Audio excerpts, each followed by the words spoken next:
YouTube? Back in the shop again today. Did a little work, went ahead and prepped the LM7 that I had in here. Cleaned it, prepped it. Gonna get ready to put the swap oil pan on it, kind of start assembling it, get some gaskets.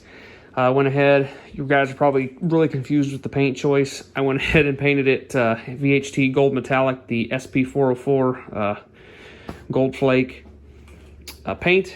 Laid on really good. Got 4 coats on this. Going to do the block and the front cover. The pulley's all gold. The valve covers are going to be gold. The heads are going to be bare aluminum along with the valley tray. This motor was going to go in the 88 Suburban. I have changed plans with it again. This 88 Suburban, I want to do a different route. I'd like to do a diesel in it, possibly. It's for right now going to kind of be put on the back burner. I don't need it to be done. And the way I want to do it, I want to do it different. So I'm going to wait till I get the engine, transmission, whatnot for that truck before I do it. But as for this engine, this has 2 vehicles it can go in. The 92 GMC, which I've introduced on the channel, and it's where it's likely going to end up. Or there's another truck that I have not introduced into the channel yet that it could possibly go in. The 92 would be a fun little winter project in here if we haven't got the Trans Am that hasn't become a giant project at this point. Made a little more headway on it, but we're gonna need a lot of parts for this bad boy before we get done with it.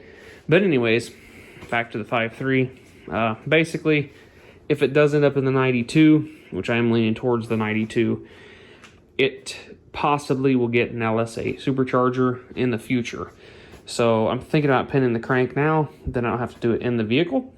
The crank pin kit's not that expensive. I think they're 20-30 bucks.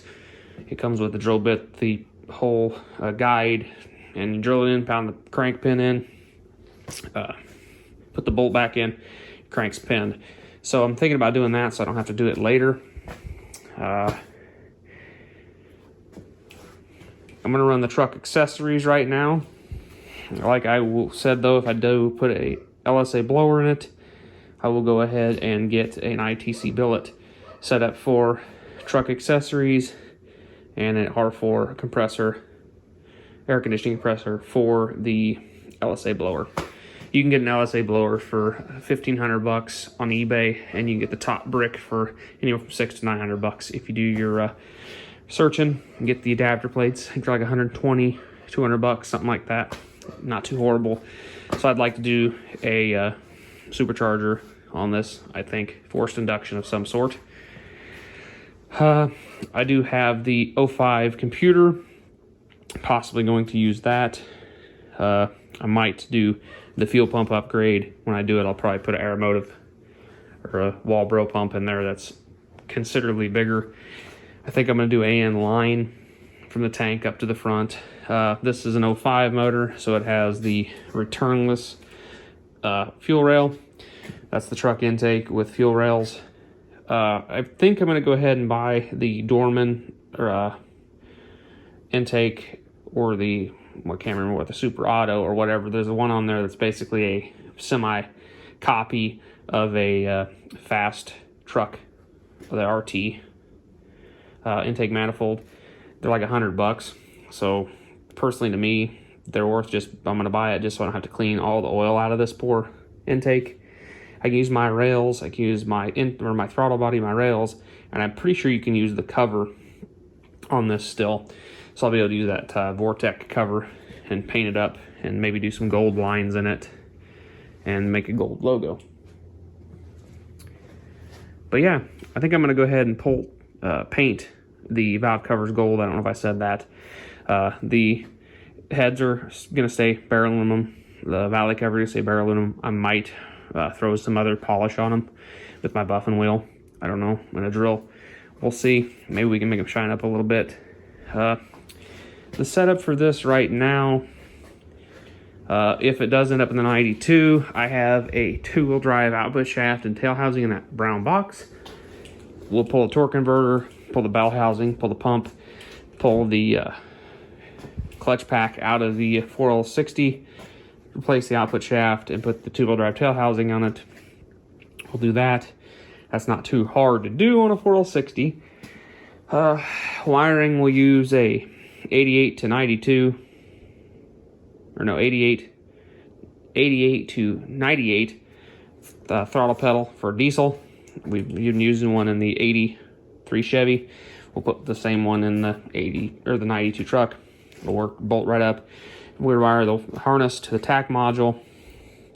Hook the tack module up under the hood there. We use the 05 harness. We'll make it stand alone. Yeah, that'll be pretty simple. Like I said, I'll probably get the new intake. Just I gotta clean that one. Clean the throttle body up a bit, maybe. Clean the fuel rail up. I stole the injectors out of that, so I'll have to get some different injectors. I had some, so that's not a problem. Took it to the power washer on that little dolly there. That's from, I believe I got that from Speedway Motors. Them things are awesome. If you're gonna do moving motors around, LS, small block Chevys, all them, they make them for Fords, all kinds of engines.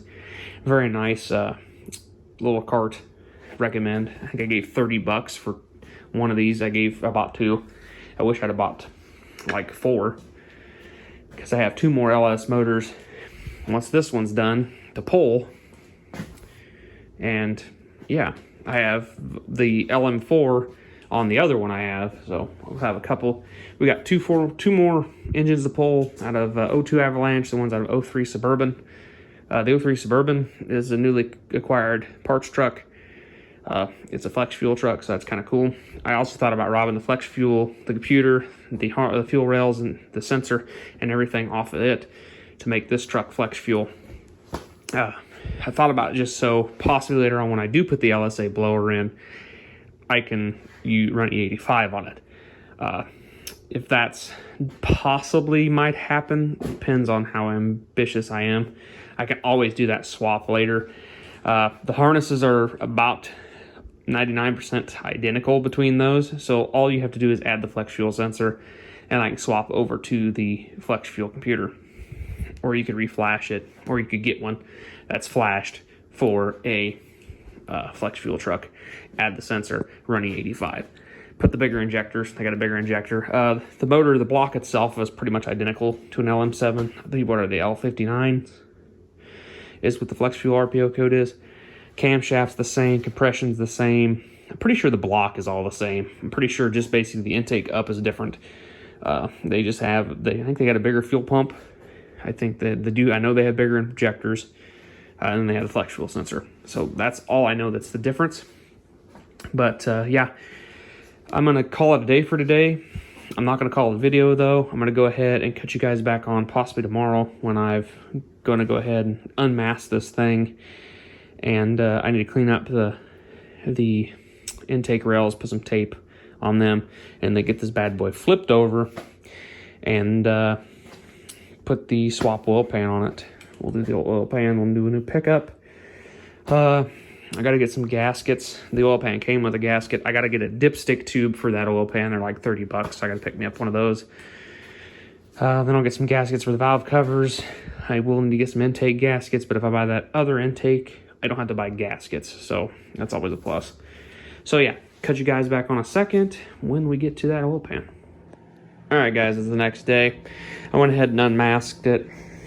Pulled the drain plug, letting the little residual oil drip out of the pan so I can get this thing rotated. Got my drip tray down there to help maybe ease a little bit of the water that's in the water jackets from power washing it out. Went through, PV blastered the cylinders. Actually pulled the plugs out, cranked it over, because even though I have the block off plates on the intake and rags in there, it still doesn't completely get all the water out that gets into these engines when you power wash them. I went ahead and cranked it over, got as much water out of the cylinder as I could, PV blastered, cranked that over a bunch of times. Then I hit it with fogging oil, so hopefully all the moisture is out of the cylinders and shouldn't cause too much havoc. I still have to clean up in here because the plates did leave a little bit that needs to be cleaned up, but obviously I'd be cleaned up before I do intake anyway, so intake gaskets. So I'm gonna go ahead and give it a flip and start pulling this pan off.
So currently all I have is the 1522 tall truck filters, which actually seem like they'll work pretty good. This is where I read a lot about the problems that this don't fit, and I'm gonna have to agree with them that don't fit. So I may have to take that filter off and use that filter. But this seems like it won't stick too low below the pan, so I'll be able to use my deep oil filter. Nice.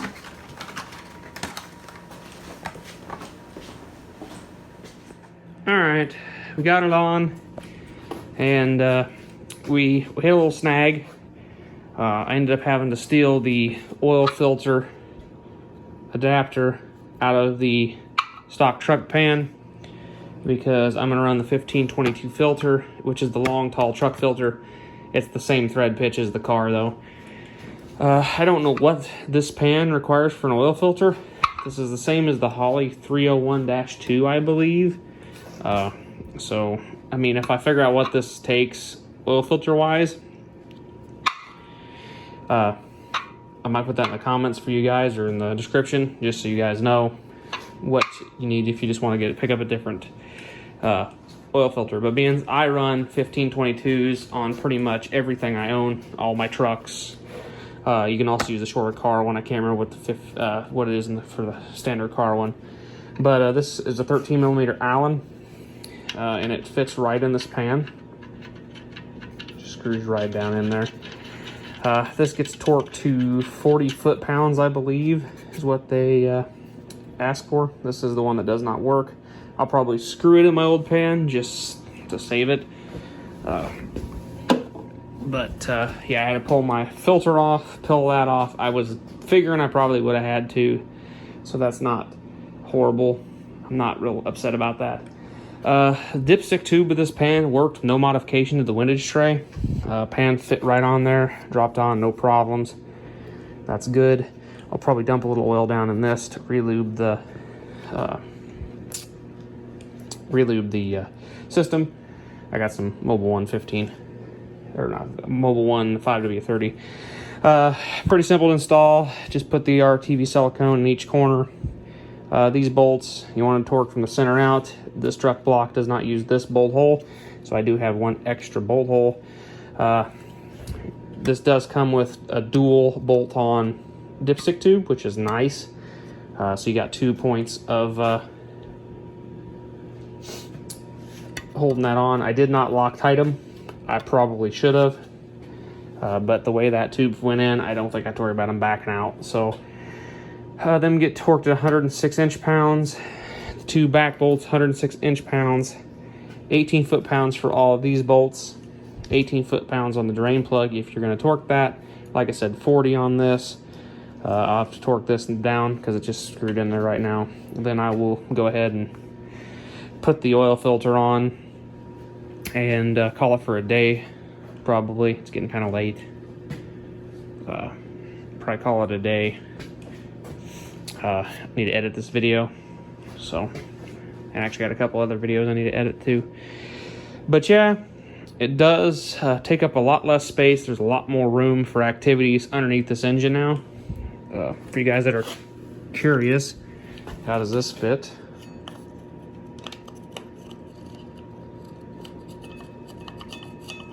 It needs washed and everything, but it's a little narrower, I think, so it doesn't quite fit so good. I need to do a little modification to that, or put some washers back there, but it seems to fit all right.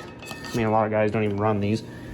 I'll probably modify that one to fit this, just so I do like keeping stuff from climbing up here and making a home and by the flex plate there. So, like I said, I'm going to torque this, lube up the filter, get the filter on. Yeah. So, cool. That's one step closer to getting it ready for that truck.